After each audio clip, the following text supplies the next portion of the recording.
കർത്താവിൻ്റെ പരിശുദ്ധ നാമം വീണ്ടും വാഴ്ത്തപ്പെടുമാറാകട്ടെ. ഈ പ്രഭാതത്തിൽ പവർ വിഷൻ ഫാമിലിയോട് ചേർന്ന് ദൈവത്തിൻ്റെ ശബ്ദമാക്കി കർത്താവ് എന്നെ നിർത്തുന്നത് ഓർത്ത് ദൈവത്തെ സ്തുതിക്കുന്നു. അനുഗ്രഹിക്കപ്പെട്ട രീതിയിൽ ഈ പ്രഭാതത്തിലെ ശുശ്രൂഷകൾ ലീഡ് ചെയ്യുന്ന കർത്തൃദാസനായി കർത്താവിനെ സ്തുതിക്കുന്നു. ദൈവദാസന്മാർ മധ്യസ്ഥ പ്രാർത്ഥന ലീഡ് ചെയ്തുകൊണ്ടിരുന്നപ്പോൾ, പ്രാർത്ഥിച്ചുകൊണ്ടിരുന്നപ്പോൾ വ്യത്യസ്തമായ വിഷയങ്ങൾ കേട്ടപ്പോൾ അടിയൻ്റെ ഹൃദയത്തിലും ഒരു തേങ്ങലുണ്ടാകുവാൻ ഇടയായി തീർന്നു. പല ഭവനങ്ങൾ, പല വ്യക്തികൾ ജീവിതത്തിൻ്റെ വ്യത്യസ്തമായ വേദനകളിലൂടെയും ഭാരങ്ങളിലൂടെയും കടന്നു പോകുമ്പോൾ അവർക്ക് വേണ്ടി അല്പസമയം മുട്ടുമടക്കുവാൻ, നമ്മുടെ കണ്ണിൽ നിന്ന് ഒരു കണ്ണുനീർ ഒഴിക്കുവാൻ കർത്താവ് നമ്മുടെ ജീവിതത്തിൽ നൽകുന്ന നല്ല സാവകാശങ്ങൾക്കായി സ്തോത്രം. തീർച്ചയായിട്ടും ലോകത്തിൻ്റെ വിവിധ ഭാഗങ്ങളിൽ, വ്യത്യസ്ത ടൈം സോണുകളിൽ, വ്യത്യസ്ത തുറകളിലായിരിക്കുന്ന നമ്മളോട് ഓരോരുത്തരോടും, പവർ വിഷനിലെ ഓരോ കുടുംബങ്ങളോടും കർത്താവ് ഈ പ്രഭാതത്തിൽ സംസാരിക്കട്ടെ. നിങ്ങളുടെ അവസ്ഥകൾക്ക് വ്യത്യാസം വരുത്തട്ടെ. പരിശുദ്ധാത്മാവിൻ്റെ നിറവ്, പരിശുദ്ധാത്മാവിൻ്റെ സാന്നിധ്യം ശക്തമായി ഞാൻ അനുഭവിക്കുന്നു. കർത്താവ് തൻ്റെ ദൂതന്മാരുമായി നമ്മുടെ മധ്യത്തിലേക്ക് ഇറങ്ങി വന്നിട്ടുണ്ട്. അവൻ്റെ ഏഞ്ചൽസ് ഇന്നു പകൽ ശക്തമായി നമുക്ക് വേണ്ടി പ്രവർത്തിക്കുവാനിടയാകട്ടെ. ദൈവസന്നിധിയിൽ ഈ ശുശ്രൂഷയോടുള്ള ബന്ധത്തിൽ പ്രാർത്ഥിച്ചു കൊണ്ടിരുന്നപ്പം കർത്താവ് എൻ്റെ ഉള്ളിലേക്ക് നൽകിയ ഒരു വചനം, അത് അപ്പോസ്തല പ്രവൃത്തിയുടെ പുസ്തകം 4-ാം അധ്യായം 33-ാം വാക്യമാണ്. അപ്പോസ്തലന്മാർ മഹാശക്തിയോട് കർത്താവായ യേശുവിൻ്റെ പുനരുത്ഥാനത്തിന് സാക്ഷ്യം പറഞ്ഞു വന്നു. എല്ലാവർക്കും ധാരാളം കൃപ ലഭിച്ചു. അപ്പോസ്തലന്മാർ മഹാശക്തിയോടെ, ആ മഹാശക്തി എന്നുള്ള ആ പദം എൻ്റെ ഹൃദയത്തിലേക്ക് കയറുവാനിടയായി. അതിൽ നിന്ന് ചില ചിന്തകൾ പരിശുദ്ധാത്മാവ് എനിക്ക് നൽകി. ഈ സമയത്തിനുള്ളിൽ ദൈവാത്മാവ് നയിക്കുന്നത് പോലെ ഒരു സന്ദേശം തീർക്കുന്നതിനേക്കാൾ ഉപരി പരിശുദ്ധാത്മാവ് എൻ്റെ ഉള്ളിൽ നൽകിയ ആ ദൈവിക വെളിപ്പാടുകൾ നിങ്ങളോട് പങ്കുവെക്കാൻ ആഗ്രഹിക്കുന്നു. ഒരുപക്ഷെ നിങ്ങൾ ഭവനത്തിലായിരിക്കാം, വാഹനത്തിലായിരിക്കാം, ജീവിതത്തിൻ്റെ ഒരു പ്രത്യേക മേഖലയിലായിരിക്കാം. എന്നാൽ ഈ സന്ദേശത്തിൻ്റെ പ്രാരംഭത്തിൽ തന്നെ ഞാൻ പറയട്ടെ, കർത്താവ് നിങ്ങളെ തൊടും, ദൈവസാന്നിധ്യം നിങ്ങളെ തൊടും. ഈ ദൈവിക സന്ദേശം നിങ്ങൾക്കൊരു തിരിവായി മാറുവാനിടയാകും. വളരെ സമയം മുട്ടിന്മേൽ നിന്ന് ദൈവത്തോട് ആലോചന ചോദിച്ചപ്പോൾ കർത്താവ് എൻ്റെ ഹൃദയത്തിൽ നൽകിയ ദൈവിക സന്ദേശമാണ്. തീർച്ചയായിട്ടും ഒരു പ്രവചനാത്മാവിൽ ഞാനിത് നിങ്ങളോട് കൈമാറുമ്പോൾ കർത്താവ് നിങ്ങളുടെ ജീവിതത്തിലേക്ക് ഇറങ്ങി വന്ന് ഇതുവരെ നിങ്ങൾ കടന്നുപോയ മണ്ഡലങ്ങളിൽ വലിയൊരു വിടുതൽ കർത്താവ് പകരുവാനിടയായിത്തീരും. ഇവിടെ കാണുകയാണ്, മഹാശക്തിയോടെ കർത്താവായ യേശുവിൻ്റെ പുനരുത്ഥാനത്തിന് സാക്ഷ്യം പറഞ്ഞു വന്നു. എല്ലാവർക്കും ധാരാളം കൃപ ലഭിച്ചിരുന്നു. ഒരാൾക്കല്ല, ചിലർക്കല്ല, കുറച്ചുപേർക്കല്ല, എല്ലാവർക്കും.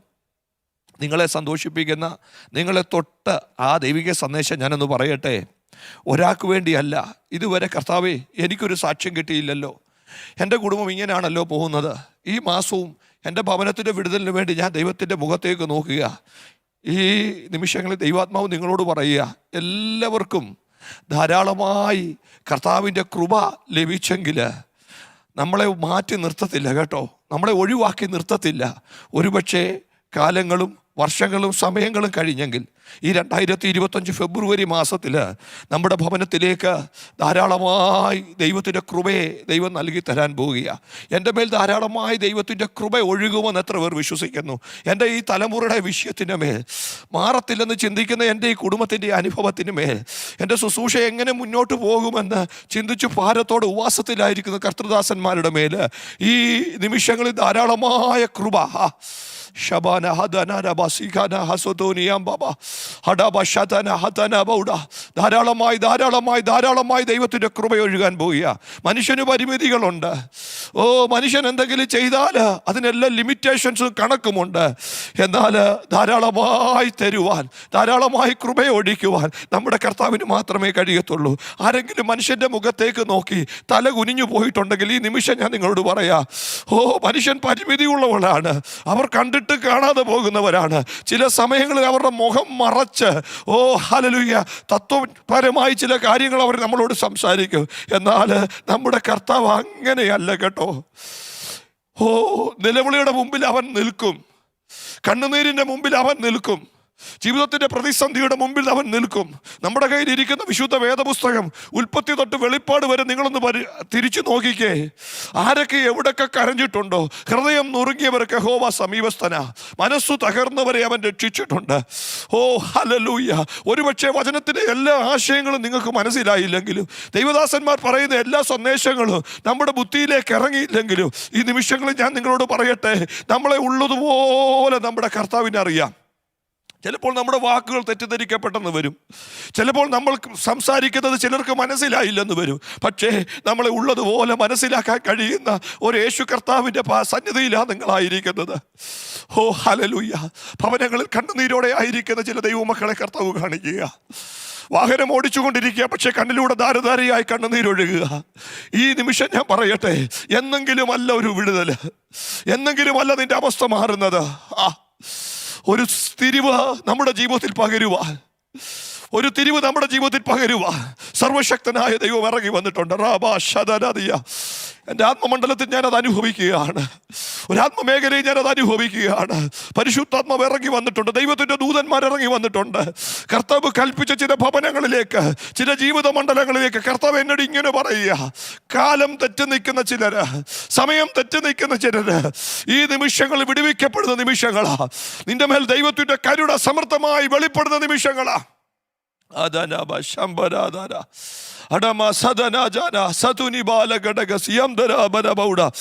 അങ്ങനെ ഒരു ദൈവകൃപ ഇറങ്ങുവാൻ ഈ നിമിഷങ്ങളിൽ ഇടയാകട്ടെ. ഈ അപ്പോസ്തല പ്രവൃത്തിയുടെ പുസ്തകം ഞാൻ തിരുവചനത്തിൽ ഏറ്റവും കൂടുതൽ വായിക്കുകയും ധ്യാനിക്കുകയും ചെയ്യുന്ന പുസ്തകമാണ്. എന്താണ് ആത്മലോകം? എന്താണ് കർത്താവ് നമ്മളെക്കുറിച്ച് ആഗ്രഹിക്കുന്നത്? എന്താണ് പുതിയ നിയമസഭയ്ക്ക് വേണ്ടി കർത്താവ് ചെയ്യുന്നത്? അത് നമുക്ക് വെളിപ്പെടുത്തി തന്നിരിക്കുന്ന പുസ്തകമാണ് അപ്പോസ്തല പ്രവൃത്തിയുടെ പുസ്തകം എന്ന് പറയുന്നത്. ഈ നമ്മൾ വായിച്ച വേദഭാഗത്ത് തന്നെ അവിടെ കൊടുത്തിരിക്കുന്ന ഒരു കാര്യം, സാക്ഷ്യം പറഞ്ഞെന്നാ, പ്രസംഗിച്ചെന്നല്ല പറഞ്ഞത്. ഒരുപക്ഷെ അല്പം സ്കിൽസും ഒരു ക്ഷമയും പഠിക്കുവാനൊരു മനസ്സുമൊക്കെ വെച്ചാൽ നല്ലൊരു പ്രാസംഗികരാകുവാൻ, നല്ല രീതിയിൽ ആശയം കൈമാറുവാൻ നമുക്ക് കഴിയും. എന്നാൽ ഇവിടെ തിരുവചനത്തിൽ പറയുന്നത് അവർ പ്രസംഗിച്ചെന്നല്ല, അവർ സാക്ഷ്യം പറഞ്ഞെന്നാ. എന്ന് പറഞ്ഞാൽ അവരുടെ ജീവിതാനുഭവത്തിൽ അവർ അനുഭവിച്ചത്, അവർ കണ്ടത്, ഓരോ ദിവസവും അവർ എക്സ്പീരിയൻസ് ചെയ്യുന്നത് പങ്കുവെച്ചെന്നാണ് പറയുന്നത്. ഒരു നിമിഷം ഞാൻ നിങ്ങളെ തൊട്ടു പറയട്ടെ, കർത്താവിൻ്റെ സ്നേഹത്തെക്കുറിച്ച് പറയുമ്പോൾ കർത്താവിൻ്റെ സ്നേഹം നമ്മളിൽ നിന്ന് ഒഴുകണം. കർത്താവിൻ്റെ ശക്തിയെക്കുറിച്ച് പറയുമ്പോൾ കർത്താവിൻ്റെ ശക്തിയുടെ അനുഭവം നമ്മുടെ ജീവിതത്തിൽ ഉണ്ടാകണം. ഓ ഹല്ലേലൂയ, ഹല്ലേലൂയ, ഹല്ലേലൂയ. ഈ ഫെബ്രുവരി മാസത്തിൽ നിന്നുകൊണ്ട് ഞാൻ പ്രവചിക്കട്ടെ, ഒരു അറിവിൽ നിന്നുകൊണ്ട് നമ്മളെ പറയിപ്പിക്കുന്ന ദൈവമല്ല, ദൈവത്തെക്കുറിച്ച് സാക്ഷ്യം പറയത്തക്ക രീതിയിൽ, ദൈവിക അനുഭവത്തെക്കുറിച്ച് സാക്ഷ്യം പറയത്തക്ക രീതിയിൽ, ഈ തലമുറയിൽ വേണ്ടത് ദൈവശക്തിക്ക് സാക്ഷ്യം പറയുന്ന, ദൈവിക പുനരുത്ഥാനത്തിന് സാക്ഷ്യം പറയുന്ന ഒരു കൂട്ടത്തെ ദൈവം ആഗ്രഹിക്കുക. ഈ തിങ്കളാഴ്ച പ്രഭാതത്തിൽ എത്ര പേര് കൊതിക്കുന്നുണ്ട്? ഓ ഹല്ലേലൂയ, ഹല്ലേലൂയ. എൻ്റെ വാക്കുകൾ, എൻ്റെ പ്രസംഗങ്ങൾ ദൈവകൃപയുടെ സാക്ഷ്യമായി മാറണം, ദൈവിക അനുഭവങ്ങളുടെ സാക്ഷ്യമായി മാറണം. അതുകൊണ്ടാണ് പൗലോസ് പറഞ്ഞത്, ഞാൻ കർത്താവിങ്കിൽ നിന്ന് പ്രാപിക്കുകയും നിങ്ങൾ കേൾപ്പിച്ചു തരികയും ചെയ്തത്. കർത്താവിൽ നിന്ന് പ്രാപിക്കുന്ന ഒരു തലമുറ എഴുന്നേൽക്കണം, കർത്താവിൽ നിന്ന് സ്വീകരിക്കുന്ന ഒരു തലമുറ എഴുന്നേൽക്കണം. ഓ ഹല്ലേലൂയ. ഈ കാലഘട്ടത്തെക്കുറിച്ച് പരിശുദ്ധാത്മാവ് ആഗ്രഹിക്കുന്നത് അതാ, ഒരു ജ്ഞാനമണ്ഡലങ്ങളിൽ സഞ്ചരിക്കാനല്ല, അറിവിൻ്റെ മേഖലകളിൽ നിന്നുകൊണ്ട് ചില കാര്യങ്ങൾ കൈമാറാനല്ല. പിന്നെയോ എത്ര പേർക്ക് ആ ദൂതിലേക്കൊന്ന് വരുവാൻ കഴിയും? ആ ദൂത് നമ്മളെ ഒന്ന് ചലിപ്പിക്കട്ടെ. ഒത്തിരി ദൈവദാസന്മാർ ഈ സന്ദേശം കേൾക്കുന്നുണ്ട്. നിങ്ങളുടെ ജീവിതത്തെ മാറ്റിമറിക്കത്തക്ക രീതിയിൽ, നിങ്ങളുടെ ശുശ്രൂഷയെ മാറ്റിമറിക്കത്തക്ക രീതിയിൽ ഒരു ആത്മലോകത്തെ കർത്താവ് തുറന്നു തരികയാ.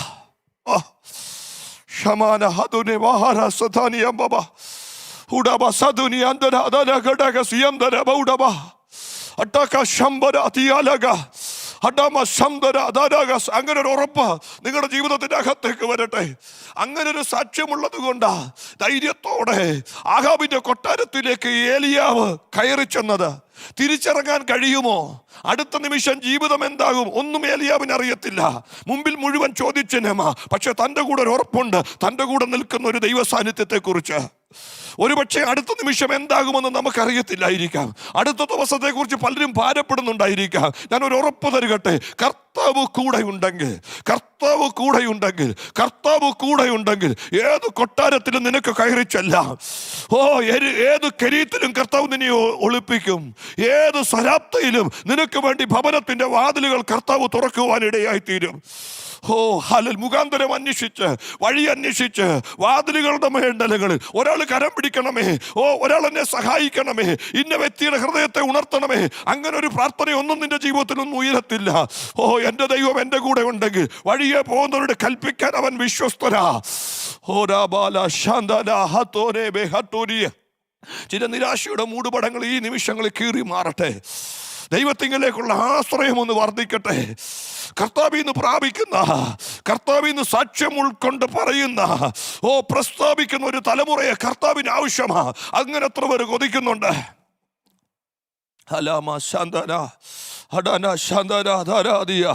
ചില സാക്ഷ്യങ്ങളുമായി കർത്താവ് നമ്മളെ നിർത്താൻ പോവുകയാണ്. എന്നെ ബലപ്പെടുത്തുന്ന അല്ലെങ്കിൽ എന്നെ സ്വാധീനിച്ച ഒരു പഴഞ്ചൊല്ലുണ്ട്. ഒരു ഭക്തൻ ഇങ്ങനെ പറയുന്നത് ഞാൻ കേൾക്കുവാനിടയായി തീർന്നു: അറിവിൻ്റെ വൃക്ഷത്തെക്കാൾ എപ്പോഴും അനുഭവത്തിൻ്റെ സസ്യമാണ് നല്ലത്. സത്യമായ കാര്യമാണ്. അറിവുകൾ മാറിക്കൊണ്ടിരിക്കും. നമ്മുടെ സ്കൂളിൽ പഠിച്ച പല സയൻറ്റിഫിക് ആയിട്ടുള്ള അല്ലെങ്കിൽ മാത്തമാറ്റിക് പരമായിട്ടുള്ള അറിവുകൾ ഇന്നത്തെ കാലഘട്ടത്തിൽ നമ്മൾക്ക് മനസ്സിലാകും. അതിൻ്റെയൊക്കെ പുതിയ പുതിയ വേർഷൻസ് വന്നു, അതിൻ്റെ പുതിയ പുതിയ അപ്ഡേഷൻസ് വന്നു. എന്നാൽ നമ്മുടെ ജീവിതത്തിൽ ഇതുവരെ ദൈവം നൽകിയ അനുഭവങ്ങൾ, അതിന് പുതിയ വേർഷൻസ് ഒന്നും വന്നിട്ടില്ല, പുതിയ അപ്ഡേഷൻ ഒന്നും വന്നിട്ടില്ല. അറിവുകൾ ഓരോ സമയത്തും മാറിക്കൊണ്ടിരിക്കും. എന്നാൽ അനുഭവത്തെ മാറ്റാൻ കഴിയത്തില്ല. എത്ര പേര് കൊതിക്കുന്നുണ്ട് അറിവിൻ്റെ അപ്പുറത്തോട്ട്?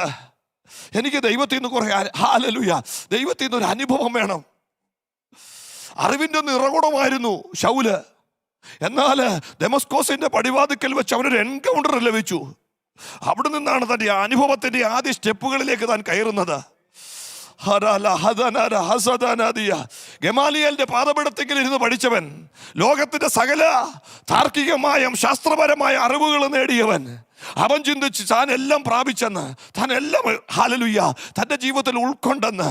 പക്ഷേ തനിക്കൊരു എൻകൗണ്ടർ ദമസ്കോസിന്റെ പടിവാതിക്കൽ വെച്ച് ലഭിച്ചപ്പോൾ എന്തോ എൻ്റെ ഒരു സന്ദേശം ഒന്ന് തിരിയുന്നുണ്ട്. ഞാൻ ഇന്ന് സംസാരിക്കാൻ ആഗ്രഹിച്ച സന്ദേശങ്ങൾ എഴുതിക്കൊണ്ടാണ് ഇവിടെ വന്നിരിക്കുന്നത്. പക്ഷേ പരിശുദ്ധാത്മാവ് എന്നെ ഒന്ന് തിരിച്ചുവിടുകയാ. ഈ സന്ദേശം ഒന്ന് പൂർത്തീകരിക്കണമെന്നോ നല്ലൊരു പ്രസംഗം തീർക്കണമെന്നോ ഒരു ആഗ്രഹത്തോടെ ഞാൻ നിൽക്കുകയല്ല. എൻ്റെ ആഗ്രഹം എന്താണെന്നറിയാമോ? എൻ്റെ ഹൃദയത്തിൽ പരിശുദ്ധാത്മാവ് വെളിപ്പെടുത്തുന്ന ദൂത് അതുപോലെ കൈമാറണം. എനിക്കറിയാമോ, ഇന്നത്തെ പകൽ നമ്മളെ അത് തൊടുവാനിടയാകും. ചില ദൈവദാസന്മാരുടെ ജീവിതത്തിൽ ഒരു തിരിവ് പകരുന്ന നിമിഷങ്ങളാ. ചില കുടുംബങ്ങൾ, ദൈവമക്കൾ ആത്മതലത്തിന്റെ അടുത്ത മേഖലകളിലേക്ക് വലിച്ചെറിയപ്പെടുന്ന നിമിഷങ്ങളാ. നഷ്ടപ്പെട്ട ആരാധന, നഷ്ടപ്പെട്ട അഭിഷേകം, നഷ്ടപ്പെട്ട ദൈവകൃപകളെ ദൈവം തിരിച്ചു തരുന്ന നിമിഷങ്ങളാ. എത്ര പേര് കൊതിക്കുന്നുണ്ട്? അറിവും അനുഭവവും അതിലെന്നെ ദൈവം അങ്ങ് നിർത്തുകയാ. അറിവ് വേണ്ടെന്നല്ല, എത്രത്തോളം അറിവ് പ്രാപിക്കാമോ അത്രത്തോളം അറിവ് നിങ്ങൾ പ്രാപിച്ചോണം. പക്ഷെ അപ്പുറത്ത് സാക്ഷി പറയത്തക്ക രീതിയിലേക്ക് ഒരാത്മതലത്തിലേക്ക് നമ്മളെ ദൈവം നടത്താൻ പോവുക. നട്ടുച്ചയ്ക്ക് സൂര്യനെ വെല്ലുന്ന ഒരു വെളിച്ചം തന്റെ മേൽ അടിച്ചപ്പോ താൻ ആയിരുന്ന മണ്ഡലങ്ങളിൽ നിന്ന് താൻ താഴേക്ക് പതിക്കപ്പെടുവാനിടയായി തീർന്നു. അവിടം തൊട്ട് ശൗല് അടുത്തൊരു സ്റ്റെപ്പിലേക്ക് മാറുകയാ.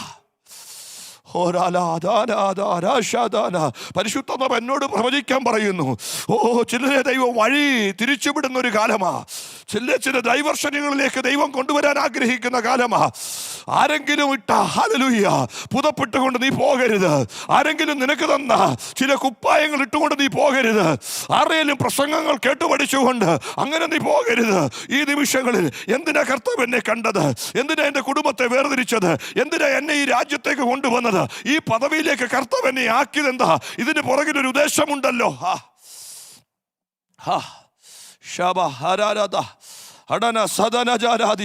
ഇതിന് പുറകിലൊരു പദ്ധതി ഉണ്ടല്ലോ. അതെനിക്കൊന്ന് തിരിച്ചറിയുവാനിടയാകണം.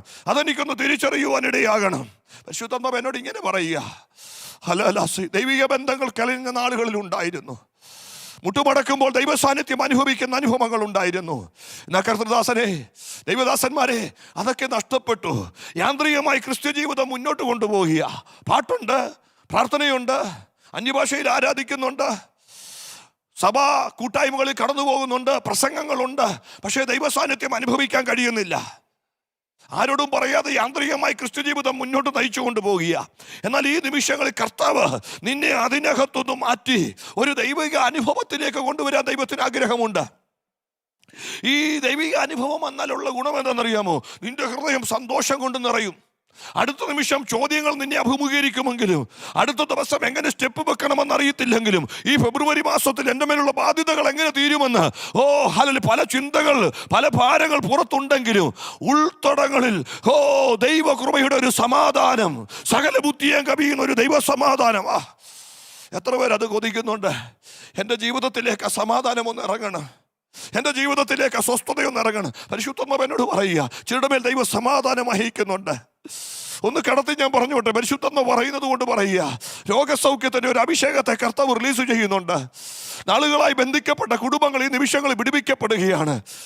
ജീവിതം വെച്ച് നോക്കുമ്പോൾ ശാപത്തിൻ്റെ കീഴിലാണല്ലോ.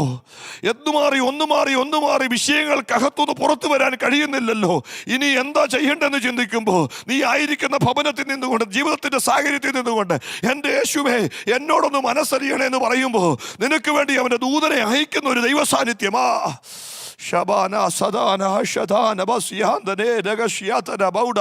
ആരൊക്കെ വന്നാലും വിഷയം പരിഹരിക്കപ്പെടത്തില്ല കേട്ടോ. എവിടൊക്കെ ചെന്നാലും നിന്റെ പ്രതിസന്ധി മാറത്തില്ല.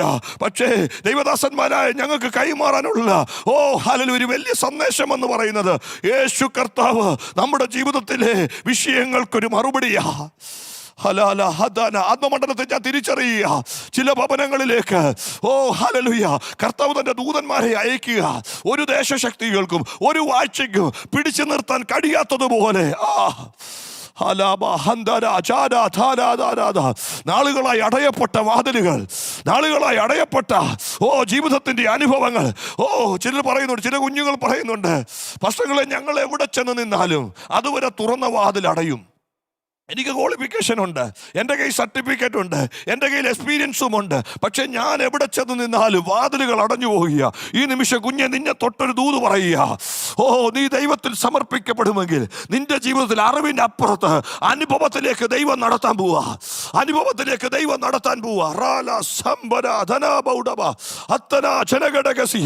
എനിക്കൊരു ദൈവിക എൻകൗണ്ടർ വേണം, ദൈവിക പ്രസൻസിനൊരു തിരിച്ചറിവ് വേണം. പ്രസംഗത്തിനപ്പുറത്തേക്ക്, എൻ്റെ വാക്കുകൾക്കപ്പുറത്തേക്ക്, എൻ്റെ പ്രാർത്ഥനയ്ക്കപ്പുറത്തേക്ക് ദൈവവുമായി ഒരു ദൈവിക അനുഭവത്തിലേക്ക് എനിക്ക് ഒന്ന് കയറണമെന്ന് ആഗ്രഹിക്കുന്ന ദൈവമക്കൾ ഈ നിമിഷങ്ങളിൽ ഒന്ന് പ്രതികരിച്ചാട്ട് നിങ്ങളുടെ മേൽ അസാധാരണ ദൈവകൃപയെ ആത്മമണ്ഡലത്തെ കർത്താവ് തുറന്നു തരുവാൻ ആഗ്രഹിക്കുക. രക്തത്താല ജയം, രക്തത്താല ജയം, രക്തത്താല ജയം, രക്തത്താല ജയം. ഈ അപ്പോസ്തല പ്രവൃത്തിയുടെ പുസ്തകം എപ്പോഴും എന്നെ ഇങ്ങനെ ബലവും ശക്തിയും നൽകുന്ന പുസ്തകമാണെന്ന് ഞാൻ പറഞ്ഞല്ലോ. ഇതിൻ്റെ ചരിത്ര പശ്ചാത്തലവും ഭാഗങ്ങളും എല്ലാം ദൈവമക്കൾക്ക് അറിയാം. ഞാൻ മനസ്സിലാക്കിയപ്പോൾ ഈ ലൂക്കോസ് കർത്താവിൻ്റെ ഒരു ശിഷ്യനല്ലായിരുന്നു. എന്നാൽ ശിഷ്യന്മാരുടെ കൂടെ താൻ നിന്നു. വേദപഠിതാക്കൾ ഇങ്ങനൊരു ബുക്കിൽ ഞാൻ ഇങ്ങനെ വായിക്കാനിടയായി തീർന്നു. പൗലോസിൻ്റെ കുടുംബ ഡോക്ടറായിരുന്നു ലൂക്കോസ്. മുമ്പേ ഞാൻ ഓർപ്പിച്ചതുപോലെ അതെൻ്റെ അക്ഷരികമായ മനസ്സിലാക്കാൻ വാക്കുകൾ കൊണ്ട് പറയുന്നതേ ഉള്ളൂ. ശൗല് പൗലോസ്, അതിൻ്റെ രണ്ട് ടെക്നിക്കൽ വേർഡുകളെന്നേ ഉള്ളൂ. പക്ഷേ പൗലോസായ ആ ജീവിതാനുഭവത്തെ മാറി നിന്ന് ശ്രദ്ധിച്ച ലൂക്കോസിന് മനസ്സിലായി ഇതിനകത്ത് യാഥാർത്ഥ്യമുണ്ടെന്ന്. പൗലോസിൻ്റെ വാക്കുകളല്ല, പൗലോസിൻ്റെ ജീവിതം ലൂക്കോസിനെ ആകർഷിച്ചെന്നാണ് പറയുന്നത്. ഒരു നിമിഷം ഞാൻ അതിൽ നിന്നൊന്ന് പറയട്ടെ. കുടുംബത്തിൽ നീ മാത്രമേ കർത്താവിനെ അറിഞ്ഞുള്ളെങ്കിൽ, നിന്റെ വാക്കുകൾ നിന്റെ കുടുംബത്തിനകത്ത് ആരും കേൾക്കുന്നില്ലെങ്കിൽ ഭാരപ്പെടണ്ട. നമ്മുടെ ജീവിതം മാറിയത് കണ്ട് നമ്മുടെ കുടുംബത്തിനകത്തുള്ള ചിലതിനെ കർത്താവ് മുന്നോട്ട് കൊണ്ടുവരും. പുതിയ നിയമസഭയിൽ ഏറ്റവും വിദ്യാഭ്യാസമുള്ള മനുഷ്യനാ ലൂക്കോസ് എന്ന് പറയുന്നത്. ആ കാലഘട്ടത്തിൽ ഏറ്റവും റെപ്യൂട്ടഡ് ആയിട്ട് പദവിയിൽ നിന്ന മനുഷ്യനാ. പക്ഷെങ്കിൽ തനിക്ക് മനസ്സിലായി താൻ ഇന്ന് ചെയ്യുന്ന സർവീസിനെക്കാട്ടിലൊക്കെ വലിയ ഒന്നാണ് ഈ പൗലോസ് ഇപ്പം തെരഞ്ഞെടുത്തത്. ആ പൗലോസിൻ്റെ പുറകെ അനുഗമിക്കുവാൻ താൻ തയ്യാറായി. ആ പത്രോസിൻ്റെ കൂടെ നിൽക്കുവാൻ താൻ തയ്യാറായി. ഈ നിമിഷങ്ങൾ ഓർപ്പിക്കട്ടെ, യേശുവിനെ ലഭിച്ചവന് യേശുവാകുന്ന വെളിപ്പാട് കിട്ടിയവന് പിന്നെ ലോകത്തിലെ ഒന്നും വലുതല്ല. ഈ നിമിഷങ്ങളും ചിലതൊക്കെ വലുതായി ആരെങ്കിലുമൊക്കെ കാണുന്നുണ്ടെങ്കിൽ, ഓടിക്കുന്ന വാഹനം, പാർക്കുന്ന പാർപ്പിടം, ചെയ്യുന്ന ശുശ്രൂഷ, ചുറ്റും നിൽക്കുന്ന പുരുഷാരം, ഇതൊക്കെ വലുതായി കണ്ട് ഇതിന് വില കൊടുത്ത് ആരെങ്കിലും മുന്നോട്ട് പോകുന്നുണ്ടെങ്കിൽ ഒരു തിരിച്ചറിവ് നിന്റെ അകത്തുണ്ടാകട്ടെ. യേശുവാകുന്ന വെളിപ്പാട് ആഴത്തിൽ കത്തിയിട്ടില്ല. യേശുവാകുന്ന വെളിപ്പാട് കിട്ടിയ ഒരു ഭക്തന് അവൻ ഈ ലോകം ചപ്പ, അവൻ ഈ ലോകത്തെ ചെറുതായി കാണും. അവൻ്റെ അകത്ത് പ്രാപിച്ച ദൈവകൃപ വലുതായി കാണും. അവന് അകത്ത് കിട്ടിയ ദൈവ സാന്നിധ്യം വലുതായി കാണും. അതുകൊണ്ടാണ് പഴയ നിയമത്തിൽ ഇങ്ങനൊരു വാക്യം അബ്രഹാമിനെ ഉദ്ധരിച്ചുകൊണ്ട് പുതിയ നിയമത്തിൽ പറയുന്നത്, അബ്രഹാം കൂടാരങ്ങളിൽ പാർത്തുകൊണ്ട് ദൈവം ശില്പിയായി നിർമ്മിച്ചതും അടിസ്ഥാനമുള്ള നഗരത്തിനായി കാത്തിരുന്നു. ഈ കൂടാരങ്ങളെന്ന് ചിന്തിക്കുമ്പോൾ അക്ഷരികമായി ചിന്തിക്കുന്നത് 4 കമ്പ് നാട്ടി ഒരു ടാർപ്പായോ ഒരു പടുതായോ വലിക്കുന്നു. നോ, അല്ലല്ല. നിങ്ങൾ ചരിത്രം മനസ്സിലാക്കി കഴിഞ്ഞാൽ അബ്രഹാമിന്റെ വീട്ടിൽ എത്രയോ അഭ്യാസികൾ ഉണ്ടായിരുന്നു. ഒരു വലിയ കൂട്ടം തൻ്റെ കൂടെ ഉണ്ട്. ചെറിയൊരു വ്യക്തിയല്ല. ഉൽപ്പത്തി പുസ്തകം പറയുന്നത് സമ്പത്ത് നിമിത്തം ദേശത്തിന് അവനെ വഹിക്കാൻ കഴിയാഞ്ഞെന്ന. പക്ഷേ അവൻ്റെ കാഴ്ചപ്പാട് അവിടെ വെളിപ്പെടുന്നത്. ഇതൊക്കെ ഈ നന്മകളും ഈ അനുഗ്രഹങ്ങളും ഈ ഉയർച്ചകളൊക്കെ ഉണ്ടെങ്കിലും അവനറിയാം ഇത് കൂടാരമാ, ഇന്നല്ലെങ്കിൽ നാളെ ഇത് പൊളിയും. എന്നാൽ ദൈവം ശില്പിയായി നിർമ്മിച്ചതും അടിസ്ഥാനമുള്ള നഗരം എനിക്ക് വേണ്ടി കാത്തിരിക്കുന്നു. ലോകത്തിൽ ദൈവം അനുഗ്രഹങ്ങൾ തരട്ടെ. ദൈവദാസന്മാരായി ഞങ്ങളും പ്രാർത്ഥിക്കുക. വീടില്ലാത്തവർക്ക് വീട് ലഭിക്കട്ടെ, വാഹനമില്ലാത്തവർക്ക് വാഹനം ലഭിക്കട്ടെ, ജോലിയില്ലാത്തവർക്ക് ജോലി ലഭിക്കട്ടെ. വിവാഹ ജീവിതത്തിലേക്ക് പ്രവേശിക്കാത്തവർ, അതിൽ നിന്നുകൊണ്ട് ഞാൻ ഒറ്റ കാര്യം പറയാം. സമയം വൈകി ഇതുവരെ വിവാഹ ജീവിതത്തിലേക്ക് പ്രവേശിക്കാത്ത ചില യൗവനക്കാരെ ദൈവം എന്നെ കാണിക്കുക. ആത്മാവിലാണ് ഞാൻ ഇത് പറയുന്നത്. നിങ്ങൾ വിശ്വസിക്കാമോ? മാർച്ച് മാസത്തിനകം നിങ്ങളുടെ ജീവിതത്തിൽ വിവാഹ കാര്യത്തിലൊരു തീരുമാനമുണ്ടാകും. പരിശുദ്ധമ അതിനെ തൊട്ടനെ നിർത്തുന്നെങ്കിൽ ഈ നിമിഷങ്ങൾ നിങ്ങളൊന്ന് ഏറ്റെടുക്കാൻ തയ്യാറായാൽ, നമ്മളൊന്ന് വിശ്വസിക്കാൻ തയ്യാർ. ഒരുപക്ഷെ അമ്മമ്മയുടെ മകൻ ഇത് കേൾക്കുന്നില്ലായിരിക്കാം. പക്ഷെ അമ്മമ്മ വിശ്വസിച്ചാൽ മതി. അമ്മമ്മയുടെ തലമുറയ്ക്ക് വേണ്ടി ഒരു അനുഗ്രഹിക്കപ്പെട്ട കുഞ്ഞിനെ ദൈവം ഒരുക്കിയിട്ടുണ്ട്. ഈ ദിവസങ്ങളിൽ അത് വെളിപ്പെടാൻ പോവുക. ദൈവത്തിൻ്റെ സമയമായില്ല, ദൈവത്തിൻ്റെ സമയമായി അങ്ങനെ ചിന്തിച്ച് മുന്നോട്ട് പോകരുത്. കഴിഞ്ഞ ദിവസം തിരുവനന്തപുരത്ത് ഒരു ചർച്ചിൽ ഞാൻ ചെന്നപ്പോൾ ഒരു യൗവനക്കാരൻ എൻ്റെ അടുക്കലേക്ക് വന്നു. കണ്ടാൽ പ്രായം തോന്നത്തില്ല. ഞാൻ ചോദിച്ചു, എന്താ? എൻ്റെ വിവാഹം നടക്കാൻ പാസ്റ്റർ ഒന്ന് പ്രാർത്ഥിക്കണം. ഞാൻ ചോദിച്ചു, എത്ര വയസ്സായി? 46 വയസ്സിൽ താൻ മുന്നോട്ട് പോവുക. അപ്പം ഞാൻ ചോദിച്ചു, എന്താ ഇതുവരെ വിവാഹം നടക്കാഞ്ഞത്? അത് ദൈവഹിതമായില്ലെന്ന് തോന്നുന്നു പാസ്റ്ററേ. അപ്പം ഞാൻ പറഞ്ഞു, മോനെ, എനിക്ക് 3 കുഞ്ഞുങ്ങളുണ്ട്. എൻ്റെ കുഞ്ഞുങ്ങൾ ഇന്ന പ്രായത്തിൽ കല്യാണം കഴിക്കണമെന്ന പിതാവായ എൻ്റെ ആഗ്രഹം. അങ്ങനെങ്കിൽ ദോഷിയായ ഞാൻ എൻ്റെ കുഞ്ഞുങ്ങൾക്ക് വേണ്ടി ഇങ്ങനെ ആഗ്രഹിക്കുന്നെങ്കിൽ ഏതെങ്കിലും കാലത്തൊരു വിവാഹം നടത്തിത്തരാനല്ല അപ്പച്ചൻ ആഗ്രഹിക്കുന്നത്. അവൻ തക്ക സമയത്ത് പ്രവർത്തിക്കുന്നവനാ. എന്നാൽ തിരുവചനത്തിൽ പറയുന്നു, വിനാശകനാ സമയം തെറ്റിക്കുന്നത്. ഈ നിമിഷങ്ങളിൽ അങ്ങനൊരു തിരിച്ചറിവ് വെളിപ്പെടട്ടെ. എൻ്റെ സമയമായിട്ടില്ല, എൻ്റെ സമയമായിട്ടില്ല. ചിലർ കടന്നു വന്നും പറയുന്നുണ്ട് സമയമായിട്ടില്ല. ആ ദൂതല്ല നീ വിശ്വസിക്കേണ്ടത്. എൻ്റെ യേശു ഒരത്ഭുതം ചെയ്ത് ഒരടയാളം ചെയ്ത് തുടങ്ങുന്നത് തന്നെ സമയത്തിന് മുൻപെയാ. തൻ്റെ അമ്മയോട് എൻ്റെ സമയം വന്നിട്ടില്ലെന്ന് പറഞ്ഞിട്ടും ഒരു കുടുംബത്തിൻ്റെ കണ്ണുനീര് കണ്ടപ്പോൾ, ഒരു കുടുംബത്തിൻ്റെ നിലവിളി കണ്ടപ്പോൾ, നാളുകളിൽ അവർ പരസ്യകോലമാകാൻ പോവുകയാണെന്ന് മനസ്സിലാക്കിയപ്പോൾ തൻ്റെ സമയത്തെ മാറ്റിവെച്ച് ആ കുടുംബത്തിന് വേണ്ടി ഇറങ്ങി വന്നില്ലേ? നമ്മൾ സേവിക്കുന്ന ദൈവം ആരാ?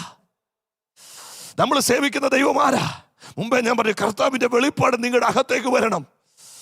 കർത്താവിൻ്റെ വെളിപ്പാട് നമ്മുടെ അകത്തേക്ക് വരണം. ദോഷിയായ ഞാൻ എൻ്റെ കുഞ്ഞുങ്ങൾക്ക് വേണ്ടി നല്ലത് ആഗ്രഹിക്കുന്നെങ്കിൽ അവസാന തുള്ളി രക്തം നമുക്ക് വേണ്ടി തന്ന അരുമനാഥൻ നമുക്ക് വേണ്ടി പ്രവർത്തിക്കാതിരിക്കുമോ? അറിഞ്ഞൊന്ന് യേശുവെന്ന് വിളിച്ചേ. വഴികരികെ ഇരുന്നവൻ്റെ ക്വാളിഫിക്കേഷൻ അല്ല, വഴികരികെ ഇരുന്നവൻ്റെ വിദ്യാഭ്യാസ യോഗ്യതയല്ല, വഴികരികെ ഇരുന്നവൻ്റെ കുടുംബമഹത്വമല്ല. പിന്നെയോ ആ ബർത്തിമായി അറിഞ്ഞ് യേശുവിനെ വിളിച്ചു.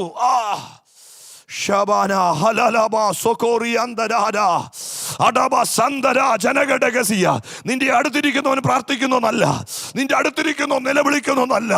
നമ്മളൊന്ന് അറിഞ്ഞു വിളിക്കാൻ തയ്യാറായ, ദൈവദാസന്മാരെ അറിഞ്ഞൊന്ന് വിളിക്കാൻ തയ്യാറായ അവൻ അവിടെ നിൽക്കും കേട്ടോ. പല ശബ്ദകോലാഹലങ്ങളും യേശുവിൻ്റെ കർണപടങ്ങളിൽ അടിക്കുന്നുണ്ട്. പക്ഷെ യേശുവിന് അതൊന്നുമല്ല വിഷയം. അതിനകത്തൊരുവൻ അറിഞ്ഞു വിളിക്കുന്നു. അതിനകത്ത് ഒരുവൻ അറിഞ്ഞു വിളിക്കുന്നു, ഓ രക്തം ജയമെടുക്കുന്നു, രക്തം ജയമെടുക്കുന്നു. എല്ലാവർക്കും വേണ്ടി കർത്താവ് പ്രവർത്തിക്കുമെന്ന് ചിന്തിക്കരുത്. മുമ്പേ ഞാൻ പറഞ്ഞു, സകല മനുഷ്യർക്കും വേണ്ടി ധാരാളം കൃപയൊഴുകും. അത് എങ്ങനെയും ഇരിക്കുന്നവർക്ക് വേണ്ടിയല്ല, എങ്ങനെ പോകുന്നവർക്ക് വേണ്ടിയല്ല.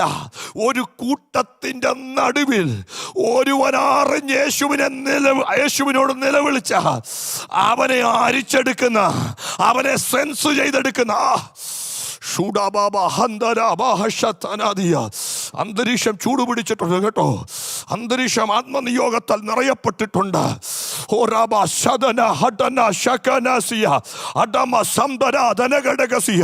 പ്രവചനാത്മാവിൽ ഈ ദൂത് ഞാൻ നിങ്ങൾക്ക് കൈമാറുമ്പോൾ അടുത്ത ദിവസവും നിങ്ങൾ ഇങ്ങനെയാകാനല്ല, അടുത്ത മാസവും നിങ്ങൾ ഇങ്ങനെയാകാനല്ല. ഇന്ന് തൊട്ട് നമ്മുടെ കുഞ്ഞുങ്ങളുടെ ഭാവി തിരിയുന്ന, നമ്മുടെ കുടുംബത്തിന്റെ ഭാവി തിരിയുന്ന, നമ്മുടെ ശുശ്രൂഷയുടെ ഭാവി തിരിയുന്ന നിമിഷങ്ങളാ. പ്രാപിച്ചാട്ട്. ഇത് ആഭിചാരകന് വേണ്ടി എഴുതപ്പെട്ട സമയമല്ല, ഇത് മന്ത്രവാദിക്ക് വേണ്ടി മാറ്റിവെച്ച സമയമല്ല, ഇത് ദേശത്ത് വാഴുന്ന പട്ടണഭൂത ശക്തികളുടെ സീസണല്ല. ദൈവം തൻ്റെ അഭിഷക്തന്മാർക്ക് വേണ്ടി, ദൈവം തൻ്റെ കുടുംബങ്ങൾക്ക് വേണ്ടി, ദൈവം തൻ്റെ സഭയ്ക്ക് വേണ്ടി ഇറങ്ങി പ്രവർത്തിക്കുന്ന സമയമാ.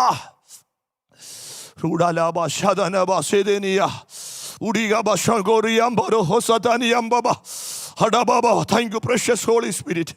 Thank you, precious Holy Spirit. Thank you, precious Holy Spirit. അറിഞ്ഞു ദൈവത്തെ ഒന്ന് വിളിച്ചാട്ടെ, അറിഞ്ഞു ദൈവത്തെ ഒന്ന് അങ്ങനെ അറിഞ്ഞ് 12 വർഷം രോഗപീഠയിലൂടെ കടന്നുപോയപ്പോൾ യേശുവിൻ്റെ വസ്ത്രത്തിൻ്റെ തൊങ്ങലി തൊട്ടപ്പോൾ അവക്കൊരു രോഗസൗഖ്യമല്ല യേശു കൊടുത്തത്. പിന്നെയോ യേശുവിൽ നിന്ന് ശക്തി പുറപ്പെട്ടു, യേശുവിൽ നിന്ന് ശക്തി പുറപ്പെട്ടു. ആ ശക്തി അവിടെ മേൽ ആവസിച്ചു. ഇനി നാളെയുടെ ദിവസങ്ങൾ അവർ യേശുവിനെ അന്വേഷിച്ചു പോകണ്ട, യേശുവിൻ്റെ വസ്ത്രത്തിൻ്റെ തൊങ്ങലി തൊടാൻ പോകണ്ട. കാരണം അവിടെ മേൽ ശക്തിയുണ്ട്, അവിടെ മേൽ ശക്തിയുണ്ട്. എത്ര പേര് തിരിച്ചറിയുന്നുണ്ട്? ഇന്നലകളിൽ നീ ഒത്തിരി ഇടത്ത് അന്വേഷിച്ചു പോയതാ, ഒത്തിരി പ്രാർത്ഥനകൾ എവിടെയുണ്ടെങ്കിലും ഓടിച്ചെന്നതാ. ഓ ഹല്ലേലൂയ. പച്ച മലയാളത്തിൽ പറഞ്ഞ കാലുവെന്ത നായെ പോലെ ഓടി ഓടി സഞ്ചരിച്ചതാ. പക്ഷെ ഈ നിമിഷങ്ങളിൽ എൻ്റെ കർത്താവ് ഈ നിമിഷത്തെ വിടുതലല്ല നമുക്ക് വേണ്ടി ചെയ്യുന്നത്, പിന്നെയോ അവൻ്റെ ശക്തിയെ നിന്റെ മേലെ കയക്കുക, അവൻ്റെ ശക്തിയെ നിന്റെ മേലെ കയക്കുക. എത്ര പേർക്ക് വിശ്വസിക്കാൻ കഴിയുന്നുണ്ട്? ഇന്നത്തെ കടഭാരത്തിനൊരു വിടുതലല്ല തരുന്നത്, ഇന്നത്തെ രോഗത്തിനൊരു വിടുതലല്ല തരുന്നത്, ഇന്നത്തെ വിഷയത്തിനൊരു വിടുതലല്ല തരുന്നതോ, അവൻ്റെ ശക്തി നിന്റെ മേലെ അയക്കുക.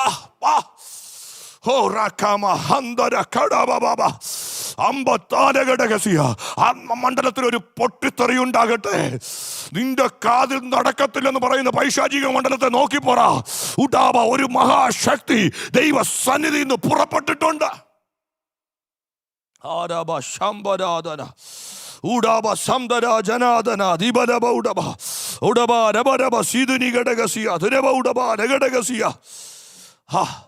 ഈ അപ്പോസ്തല പ്രവൃത്തിയുടെ പുസ്തകം 1-ാം അധ്യായം നമ്മൾ പരിശോധിച്ചാൽ എൻ്റെ യേശു അപ്പച്ചൻ ഉദ്ധാനം പ്രാപിച്ചിട്ട് തന്നെ കാത്തിരുന്നവരുടെ അടുത്തേക്കാണ് ചെന്നത്.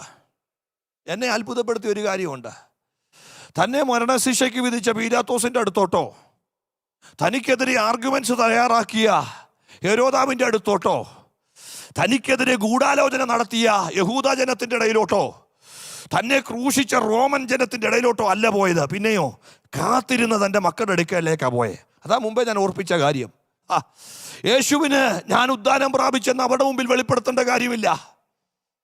നമ്മൾ ചില സമയങ്ങളിലൊക്കെ മറ്റുള്ളവരുടെ മുമ്പിൽ നമ്മളെ ഒന്ന് കാണിക്കാൻ നമ്മൾ ആഗ്രഹിക്കും. നിങ്ങൾ എത്ര ചവിട്ടി അരച്ചിട്ട് ഞാൻ അരഞ്ഞു പോയില്ല കേട്ടോ, നിങ്ങൾ എത്ര കള്ളക്കഥ പറഞ്ഞിട്ടും എൻ്റെ ജീവിതം പരാജയപ്പെട്ടിട്ടില്ല, ഞാൻ നിവരെ നിൽക്കുക. ഞാൻ ഒറ്റ കാര്യം പറയാം, എത്ര അപവാദങ്ങൾക്കോ എത്ര അപമാനങ്ങൾക്കോ ഒരു ഭക്തനെ, ഒരു ദൈവമകനെ, ഒരു ദൈവമകളെ തകർക്കാൻ കഴിയത്തില്ല. അല്പ ദിവസങ്ങൾ നമ്മുടെ ഹൃദയം തകർന്നൊന്നു വരാം, പക്ഷേ ആ സമയങ്ങളിൽ നമ്മൾ മുട്ടുമടക്കി കണ്ണുനീരൊഴുക്കുമ്പോൾ നീ ചിന്തിക്കാത്തൊരു തലത്തിലേക്ക് ദൈവം നമ്മളെ മാറ്റും.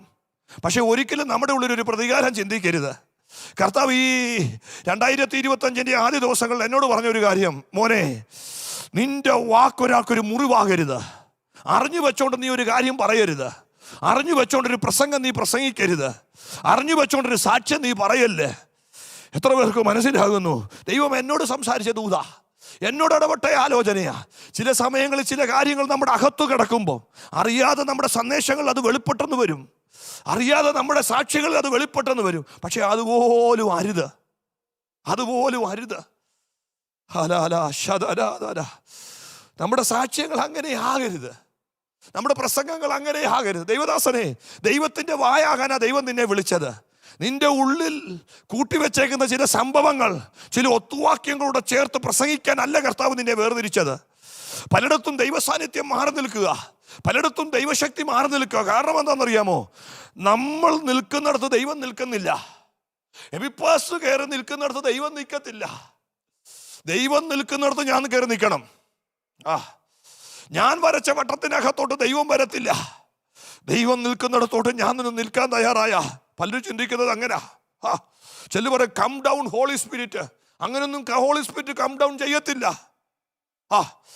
പരിശുദ്ധാത്മാവിന്റെ ചലനം അനുസരിച്ച് നീ മുന്നോട്ട് പോകുമ്പോൾ പരിശുദ്ധാത്മാവ് കൂടെ നിൽക്കും.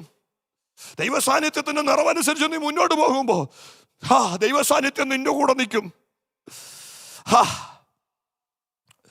ലോകപ്രകാരം എല്ലാ കാര്യങ്ങളിലും ഏർപ്പെട്ടവന്റെ കൂടെ ദൈവം നിൽക്കത്തില്ല. ഈ സന്ദേശത്തിന്റെ മുൻപാകെ ഞാൻ ആയിരിക്കുമ്പോൾ ഇന്നലെ രാത്രി ഞാൻ ആയിരുന്നു എൻ്റെ ദൈവത്തിനറിയാം. ഇന്നലെ ഞാൻ ഫേസ്ബുക്കിൽ കണ്ടതെന്താ, വാട്സപ്പ് കൈകാര്യം ചെയ്തപ്പോൾ ഉപയോഗിച്ചത് എന്താ, ഇന്നലെ ഫോണിൽ സംസാരിച്ചപ്പോൾ ആരോടൊക്കെ സംസാരിച്ചത് എന്താ, അതറിയുന്ന അഗ്നിജാലയ്ക്കൊത്തൊരു കണ്ണുള്ള കർത്താവിന്റെ മുമ്പിലാണ് ഞാൻ നിൽക്കുന്നത്. ഇത് കളിയല്ല കേട്ടോ, ഇത് തമാശയല്ല. അല്പകാലമൊക്കെ മുന്നോട്ട് പോകേണ്ടി വരും. പക്ഷെ എണ്ണി എണ്ണി കണക്ക് പറയേണ്ട ദിവസങ്ങളുണ്ട്, എണ്ണി എണ്ണി വില കൊടുക്കേണ്ട ദിവസങ്ങളുണ്ട്. അത് തിരിച്ചറിയണം. ഇത് കളിക്കളമാണെന്നും ഇത് തമാശ പറയാനുള്ള ഒരു അവസ്ഥയാണെന്നും എന്തൊക്കെ ചെയ്താലും ദൈവം കാണുന്നില്ലെന്നും ആരും ചിന്തിക്കരുതേ. വളരെ ദുഃഖത്തോടും വേദനയോടും വളരെ ഹൃദയഭാരത്തോടുമാണ് ഞാൻ ഈ സന്ദേശം കൈമാറുന്നത്. ഇത് കളിയാക്കി നീ എടുക്കരുത്, ഇത് തമാശയാക്കി ദൈവദാസന്മാരെ നമ്മൾ എടുക്കരുത്. വളരെ ഗൗരവത്തോടെ ഇതിനെ സമീപിക്കണം. നമ്മൾ ഇതിന് ഗൗരവം കണ്ട ഹല്ലേലൂയ, നമുക്കൊരു ഗൗരവം കൽപ്പിക്കുന്ന കർത്താവുണ്ട്. വചനത്തിന് ഇങ്ങനൊരു വാക്യം, ഇതിനോടുള്ള ബന്ധത്തിൽ ഞാനൊന്ന് പറഞ്ഞോട്ടെ. അവന്റെ നാമത്തിന് മഹത്വം കൊടുക്കുന്നവരെയല്ല അവൻ അനുഗ്രഹിക്കുന്നത്, അവന്റെ നാമത്തിന് തക്ക മഹത്വം. അവന്റെ നാമത്തിന് തക്ക മഹത്വം, അവന്റെ നാമത്തിന് തക്ക മഹത്വം. ഞാൻ കഴിഞ്ഞ ദിവസം ഒരു പ്രത്യേക പെർമിഷന് വേണ്ടി കോയിപ്പുറം സ്റ്റേഷനിലെ SIയെ കാണാൻ ചെന്നു. ആ 10 മിനിറ്റ് ഞാൻ അദ്ദേഹത്തിൻ്റെ കണ്ണി നോക്കിയാണ് സംസാരിച്ചത്. ഞാൻ എൻ്റെ ഫോണിലോട്ട് നോക്കിയില്ല, ഞാൻ വേറൊരു കാര്യത്തിനും ഇടപെട്ടില്ല. ഒരു സ്റ്റേഷൻ ഇൻചാർജിനോട് അത്ര ഭവ്യതയോടെ ഞാൻ നിന്നെങ്കിൽ എൻ്റെ ഉള്ളിൽ ദൈവാത്മാവ് ചോദിച്ചു, മോനെ നീ 1 മണിക്കൂർ എൻ്റെ സന്നിധിയിൽ ഇരിക്കുമ്പോൾ എനിക്ക് തരേണ്ട മഹത്വം, എനിക്ക് തരേണ്ട മാന്യത,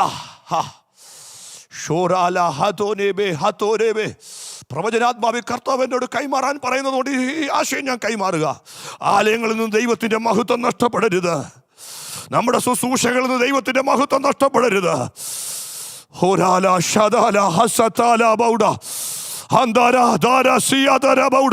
നമ്മുടെ വർഷിപ്പുകളിൽ നിന്ന് ദൈവത്തിൻ്റെ മഹത്വം നഷ്ടപ്പെടരുത്. നമ്മൾ നിൽക്കുന്നിടത്ത് ദൈവം നിൽക്കത്തില്ല. ദൈവം നിൽക്കുന്നിടത്തേക്ക് നമ്മൾ ചെല്ലണം, ദൈവം നിൽക്കുന്നിടത്തേക്ക് നമ്മൾ ചെല്ലണം. അങ്ങനെ ഒരു തലമുറ എഴുന്നേൽക്കട്ടെ, അങ്ങനെ ഒരു തലമുറ എഴുന്നേൽക്കട്ടെ. അങ്ങനെ ഒരു തലമുറ എഴുന്നേറ്റാൽ നമ്മുടെ സ്തോത്രത്തിൽ ദൈവശക്തി ചലിക്കും. നമ്മളൊരു പാട്ട് തുടങ്ങിയാൽ അസാധാരണ ആത്മമണ്ഡലം വെളിപ്പെടും. നമ്മൾ മധ്യസ്ഥകളെ ചൊന്ന് പ്രാർത്ഥിച്ചാ അവിടെ ദൈവത്തിന്റെ ശക്തി വെളിപ്പെടുമോ? അതുകൊണ്ടാണ് പൗലോസ് പറഞ്ഞത്, എൻ്റെ പ്രസംഗം ജ്ഞാനത്തിന്റെ വശീകരണ വാക്കല്ല, ആത്മാവിന്റെയും ശക്തിയുടെയും പ്രദർശനമാ.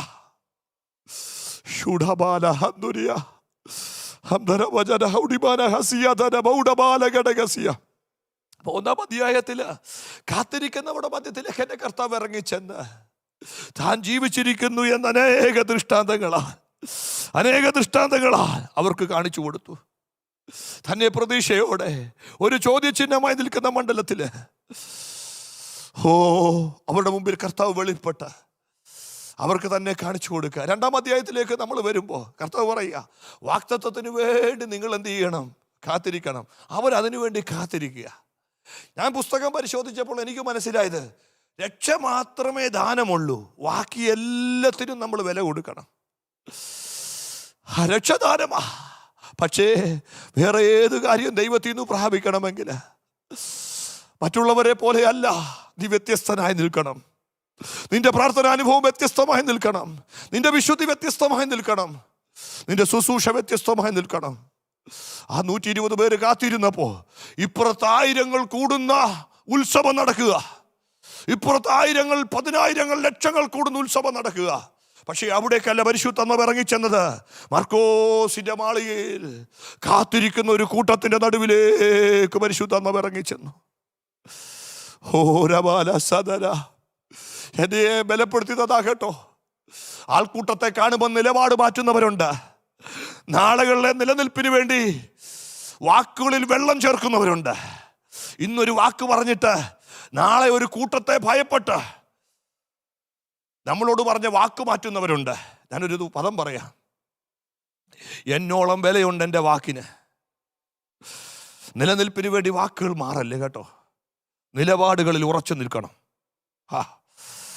നമ്മൾ ദൈവത്തിൻ്റെ പ്രതിപുരുഷന്മാരായിട്ടായി ഭൂമിയിൽ നിൽക്കുന്നത്. ശബഹസ്തനാദര, നാളെ ഒരു അവസരം കിട്ടുമെന്നോർത്ത്, നാളെ ഒരു സാധ്യത തുറക്കുമെന്നോർത്ത് നിലപാടുകളെ മാറ്റുവാൻ ആരും തയ്യാറാകില്ല. എന്തോ ദൈവാത്മാവ് എന്നോട് അങ്ങനെ പറയുന്നു. അതുകൊണ്ടാണ് പൗലോസ് ലേഖനങ്ങളിൽ എല്ലാം എഴുതി പറയും, പുരുഷത്വം കാണിപ്പീൻ, പുരുഷത്വം കാണിപ്പീൻ എന്ന് പറഞ്ഞാൽ മുഖം ഗൗരവം കൊണ്ട് നിറയണമെന്നാണോ? നിന്റെ സംസാര ശൈലികളൊക്കെ മാറ്റണമെന്നാണോ? നോ, നിന്റെ വാക്കുകൾക്കൊരു ഘനം ഉണ്ടായിരിക്കണം.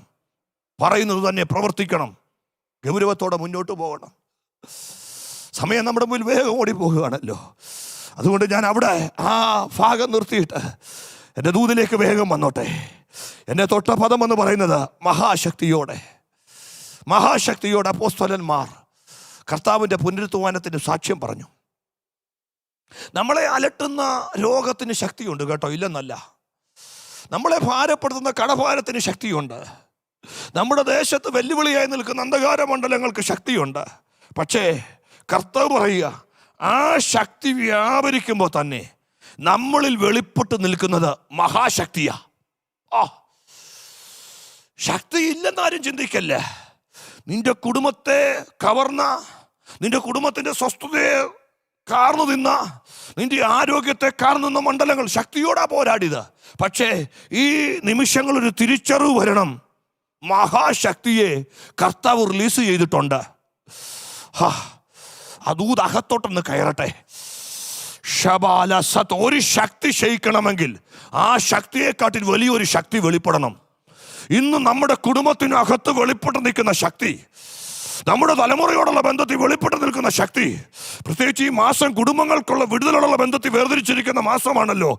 നിന്റെ കുടുംബത്തെ പിടിച്ചൊതുക്കി നിൽക്കുന്ന ആ ശക്തി ഈ നിമിഷം മൊത്തം ക്ഷയിക്കാൻ പോവുക. കാരണം ഒരു മഹാശക്തി, ഒരു മഹാശക്തി നമ്മുടെ മേൽ വെളിപ്പെടാൻ പോവുക. ഇതൊന്ന് മനസ്സിലാകണമെങ്കിലേ ഞാനിങ്ങനെ ധ്യാനിച്ച് കർത്താവ് ഈ മഹാശക്തി അതൊന്ന് മനസ്സിലാക്കി തരണേ. അപ്പോൾ പെട്ടെന്ന് ദൈവാത്മാവ് എൻ്റെ ഉള്ളിലേക്ക് നൽകി, മോനെ, പഴയ നിയമത്തിൽ 3 ഭക്തന്മാർ, അവരുടെ മേൽ അസാധാരണമായി ഈ ശക്തി വെളിപ്പെട്ടു. ഒന്നാമത്തെ വ്യക്തി ശിംശോനാ. ഞാൻ വേഗം ഒന്ന് പറഞ്ഞോട്ടെ. ആ ശിംശോൻ തിന്മയുള്ള വഴിയിലൂടെ ഇങ്ങനെ പോയപ്പോൾ പെട്ടെന്നൊരു ബാലസിംഹം തൻ്റെ നേരെ അലറിക്കൊണ്ട് വന്നു. പെട്ടെന്ന് പരിശുദ്ധാത്മാവ് തൻ്റെ മേൽ വന്നു. സിംഹത്തിനൊരു ശക്തിയുണ്ട്. അവിടെ സിംഹമെന്നുമല്ല പറയുന്നത്, ബാലസിംഹമെന്ന. ദൈവജനം തിരിച്ചറിഞ്ഞോണം, വയസ്സായ ഒരു സിംഹമല്ല ഒരു ഭക്തന് നേരെ അലറിക്കൊണ്ട് വരുന്നത്. ഈ നൂറ്റാണ്ടുകളിൽ പൈശാചിക മണ്ഡലത്തെ നമ്മൾ തിരിച്ചറിയണം. ഓരോ ദിവസവും പത്രം വായിക്കുമ്പോൾ, ഒരു വാർത്ത വായിക്കുമ്പോൾ നമ്മൾ ചിന്തിക്കും, ഹല്ലേലൂയ, ഇതായിരിക്കും ഏറ്റവും വലിയ വാർത്ത. ഇതിനപ്പുറം ഒരു ഈവിൾ പവർ ഇല്ലായിരിക്കുമെന്ന് ചിന്തിക്കും. പക്ഷെ അടുത്ത ദിവസം നമ്മൾ ഞെട്ടിപ്പോവും, അതിനപ്പുറത്തേക്ക് വാർത്ത കയറുക. ഇന്ന് കുഞ്ഞിനെ കിണറ്റിലെറിഞ്ഞെങ്കിൽ അടുത്ത ദിവസം വൃദ്ധരായ മാതാപിതാക്കന്മാരെ ഭവനത്തിനകത്തിട്ട് കത്തിക്കുക. അതിനടുത്ത ദിവസം 75-ലധികം വയസ്സുള്ള പിതാവിനെ ചെറുപ്പക്കാരനായ മകൻ ഒരു ദയയും കാണിക്കാതെ 18 വെട്ടം ആ പിതാവിൻ്റെ മേൽ വെട്ടുക. ദുഷ്ടശക്തികൾ ഭയാനകമായി പോരാടിക്കൊണ്ട് നിൽക്കുമ്പോൾ ആത്മമണ്ഡലത്തിൽ ഇതിനെ തിരിച്ചറിഞ്ഞ് കീറുവാൻ ഒരു തലമുറ എഴുന്നേൽക്കണം. തൻ്റെ നേരെ കയറി വന്ന ആ ബാലസിംഹത്തെ ശിംശോൻ കീറിക്കളഞ്ഞു. പിന്നെയും പുസ്തകം തിരിച്ചേ 1 ശമൂവേലിന്റെ പുസ്തകത്തിലേക്ക് വരുമ്പോൾ നമ്മൾ ദാവീദിനെ ഒന്ന് എടുത്ത് പരിശോധിച്ചാൽ, ദാവീദിന്റെ നേരെയല്ല സിംഹം കയറി വന്നത്, പിന്നെയോ തൻ്റെ ആടിന് നേരെ. ആ ആട് സിംഹത്തിൻ്റെ വായിലായി, എൻ്റെ നേരെ അല്ലല്ലോ.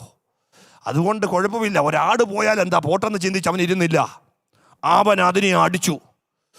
അവൻ അതിനെ അടിച്ചപ്പോ ഹല്ലേലൂയ, അത് അവന്റെ നേരെ തിരിഞ്ഞു. അപ്പൊ എല്ലാവരോടും പോരാട്ടമില്ല കേട്ടോ, എല്ലാവരോടും വിഷയമില്ല. നീ അടിക്കാൻ തയ്യാറായാൽ നിന്റെ നേരെ തിരിയും. പക്ഷെ അതുകൊണ്ട് ദൂത് തീരുന്നില്ല.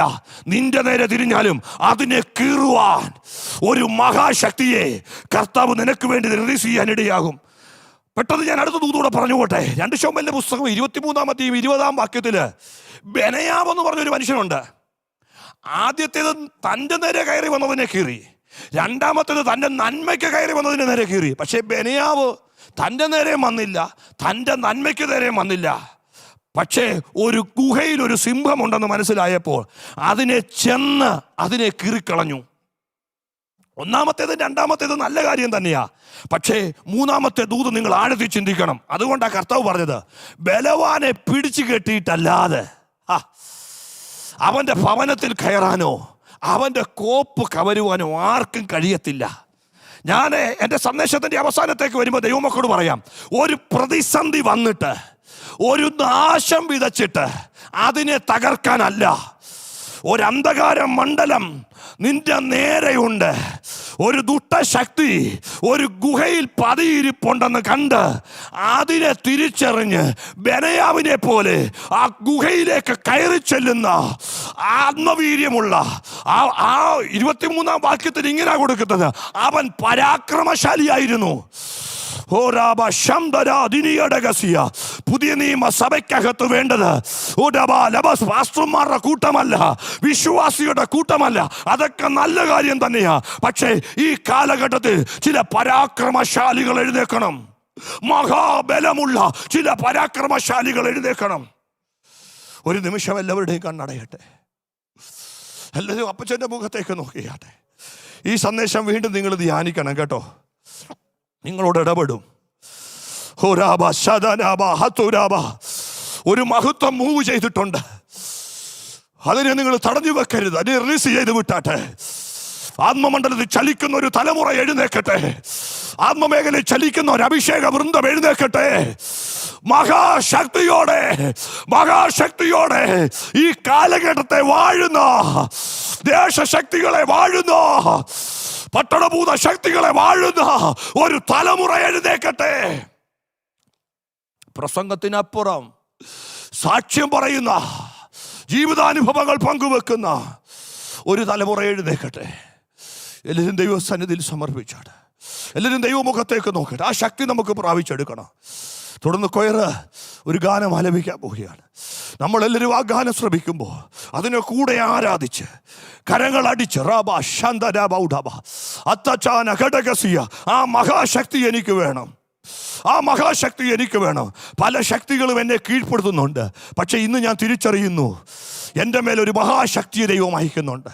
എല്ലാവരും പ്രാർത്ഥിച്ചു തുടങ്ങിയിട്ട്, കർത്താവേ നിന്റെ ശക്തി ഈ മക്കളുടെ മേൽ റിലീസ് ചെയ്യണമേ. നിന്റെ അഭിഷേകത്തെ ഈ ജനത്തിന് മേൽ റിലീസ് ചെയ്യണമേ. ഈ അഭിഷക്തന്മാരുടെ മേൽ റിലീസ് ചെയ്യണമേ. യേശുവാകുന്ന വെളിപ്പാട് ഇവരുടെ മേൽ ആഴത്തിൽ കത്തട്ടെന്ന് പ്രാർത്ഥിക്കുന്നു. ദൈവകൃപയ്ക്കായി സമർപ്പിക്കുന്നു, യേശുവിൻ്റെ നാമത്തിൽ തന്നെ.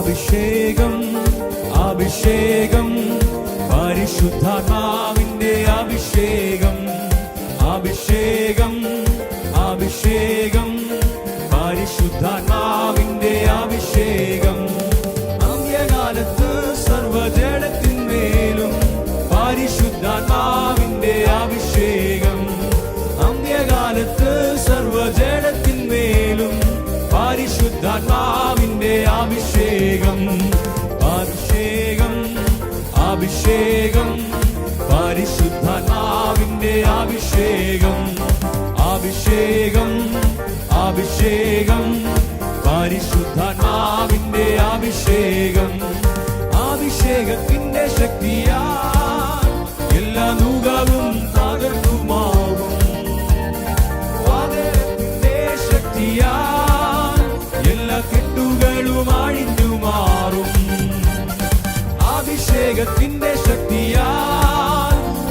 നുകവും തകർന്നു പോകും.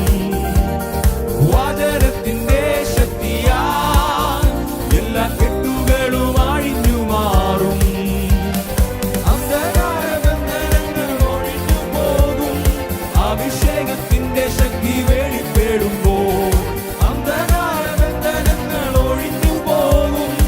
അഭിഷേകത്തിന്റെ ശക്തി വെളിപ്പെടുമ്പോൾ അഭിഷേകം അഭിഷേകം പരിശുദ്ധാത്മാവിന്റെ അഭിഷേകം അഭിഷേകം അഭിഷേകം പരിശുദ്ധാത്മാവിന്റെ അഭിഷേകം. കൊടിയ കാറ്റടിക്കും പോലെ ആത്മപകർച്ചയിൽ ശക്തി വരും. അഗ്നിജ്വാല പടരുപോലെ പുതുഭാഷകൾ സ്തുതിക്കും. കൊടിയ കാറ്റടിക്കും പോലെ ആത്മപകർച്ചയിൽ ശക്തി പെരുകും. അഗ്നിജ്വാല പടരും പോലെ പുതുഭാഷകളാൽ സ്തുതിക്കും. അടയാളങ്ങൾ കാണുന്നല്ലോ അത്ഭുതങ്ങളും അന്ത്യകാലത്തിന്റെ ഓരോ ലക്ഷണമാണ്. അടയാളങ്ങൾ കാണുന്നല്ലോ അത്ഭുതങ്ങളും അന്ത്യകാലത്തിന്റെ ഓരോ ലക്ഷണമാകും. അഭിഷേകം അഭിഷേകം പരിശുദ്ധാത്മാവിന്റെ അഭിഷേകം അഭിഷേകം അഭിഷേകം പരിശുദ്ധാത്മാവിന്റെ അഭിഷേകം അഭിഷേകം അഭിഷേകം പരിശുദ്ധാത്മാവിന്റെ അഭിഷേകം അഭിഷേകം അഭിഷേകം പരിശുദ്ധാത്മാവിന്റെ അഭിഷേകം. ചലിക്കുന്ന പ്രാണികൾ പോൽ ശക്തി ലഭിക്കും, ജീവൻ പ്രാപിക്കും. ജ്വലിക്കുന്ന തീപന്തം പോൽ കത്തിപ്പാടരും അഭിഷേകത്താൽ. ചലിക്കുന്ന പ്രാണികൾ പോൽ ശക്തി ലഭിക്കും, ജീവൻ പ്രാപിക്കും. ജ്വലിക്കുന്ന തീപന്തം പോൽ കത്തിപ്പാടരും അഭിഷേകത്താൽ. ചാവാറായ ശേഷിപ്പുകൾ എഴുന്നേൽക്കും, പുതുജീവനാൽ സ്തുതിച്ചാർത്തു പാടും. ചാവാറായ ശേഷിപ്പുകൾ എഴുന്നേൽക്കും, പുതുജീവനാൽ സ്തുതിച്ചാർത്തു പാടും.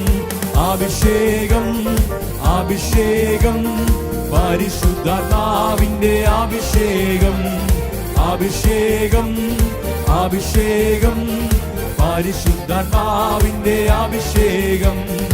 അഭിഷേകത്തിന്റെ ശക്തിയാൽ എല്ലാ നുകവും തകർന്നു പോകും. വചനത്തിന്റെ ശക്തിയാൽ എല്ലാ കെട്ടുകളും അഴിഞ്ഞു മാറും. അഭിഷേകത്തിന്റെ ശക്തിയാൽ എല്ലാ നുകവും തകർന്നു പോകും. വചനത്തിന്റെ ശക്തിയാൽ എല്ലാ കെട്ടുകളും അഴിഞ്ഞു മാറും. അന്ധകാരബന്ധനങ്ങൾ ഒഴിഞ്ഞു പോകും. അഭിഷേകത്തിന്റെ ശക്തി വെളിപ്പെടുമ്പോൾ അന്ധകാരബന്ധനങ്ങൾ ഒഴിഞ്ഞു പോകും. അഭിഷേകത്തിന്റെ ശക്തി വെളിപ്പെടുമ്പോൾ അഭിഷേകം അഭിഷേകം പരിശുദ്ധാത്മാവിന്റെ അഭിഷേകം അഭിഷേകം അഭിഷേകം പരിശുദ്ധാത്മാവിന്റെ അഭിഷേകം. അന്ത്യകാലത്ത് സർവ്വജഡത്തിന്മേലും പരിശുദ്ധാത്മാവിന്റെ അഭിഷേകം. അന്ത്യകാലത്ത് സർവ്വജഡത്തിന്മേലും പരിശുദ്ധാത്മാവിന്റെ അഭിഷേകം അഭിഷേകം അഭിഷേകം പരിശുദ്ധാത്മാവിന്റെ അഭിഷേകം അഭിഷേകം അഭിഷേകം പരിശുദ്ധാത്മാവിന്റെ അഭിഷേകം.